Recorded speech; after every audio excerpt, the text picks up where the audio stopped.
अस्सलाम वालेकुम, मैं आपका भाई मुबीन अहमद और हमारा ये 2.5 मरला अढ़ाई मरला का सिंगल स्टोरी खूबसूरत सा घर तैयार हुआ है।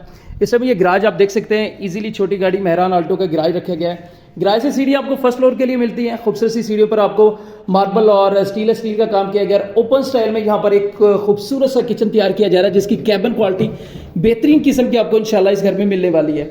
साथ में 2 स्टेप का मेन टीवी लॉन्च का डोर आ गया, जो कि बिल्कुल सेपरेट एक रखा गया है, जहाँ पर टाइल फ्लोरिंग ज़बरदस्त है, सीलिंग के डिज़ाइन बेहतरीन किस्म के किए गए हैं और इस साइड पे आपको निशिस बड़ी ज़बरदस्त से अंदाज में तैयार किए गए। और ये ग्राउंड फ्लोर पर आपको एक मास्टर साइज में बेडरूम मिलता है। खूबसूरत tile flooring, wallpaper, niches, ventilation attach bath के साथ आपको ये मिलता है सिर्फ 30 लाख रुपए। 30 लाख रुपए इस घर की डिमांड की जा रही है, जो कि टोकन पे निगोशियबल है। आप आएँ बैठ के बात करें तो इंशाल्लाह मुनासिब हो जाएगा। New green city housing society, Gajjumatta, Ahlu road, Lahore में घर बाकी है। बाकी मुकम्मल वीडियो देखना चाहते हैं तो चैनल पे मौजूद है, चैनल को सब्सक्राइब करें, मुकम्मल वीडियो जाकर देख लें।